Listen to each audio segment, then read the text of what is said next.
Ethan Anthony Couch, born April 11, 1997 in Tarrant County, Texas, United States.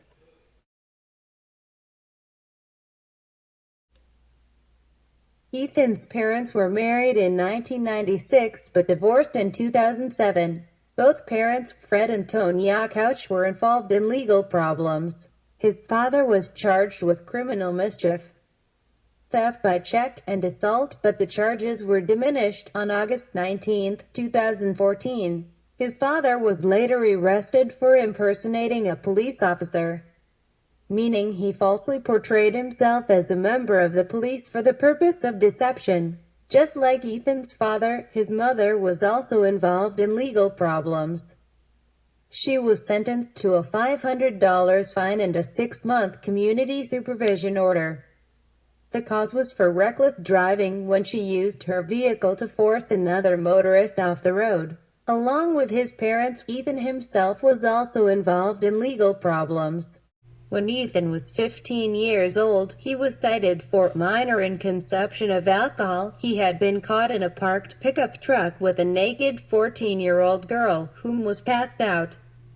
Due to that event, he was put on probation, an alcohol awareness class, and he required 12 hours of community service. On June 15, 2013, Couch became the cause of 4 deaths and 2 serious bodily injuries due to drinking and driving.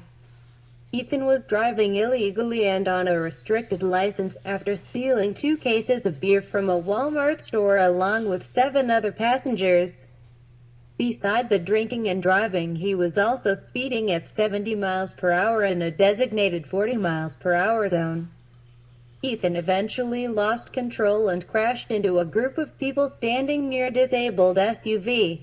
3 hours after the incident, Ethan had a blood alcohol content of 0.24, 3 times the legal limit for adult drivers in Texas, and he also tested positive for marijuana and Valium. Ethan created an injustice because after all the disaster, Ethan was only sentenced to 10 years of probation and was subsequently ordered to therapy after his attorneys argued that the teen had affluenza, which is a psychological malady supposedly affecting wealthy young people, symptoms of which include a lack of motivation, feelings of guilt, and a sense of isolation. Due to the affluenza, Ethan and his attorney were able to convince the judge that Ethan was in need of rehabilitation, not prison, even though he killed 4 innocent people and badly injured 2. Ethan's injustice impacted society because it proved how racism still exists. Nowadays we claim that the law gives us all of this equality, however, low-key, people who are white or rich will always have more power than those who are of color or poor.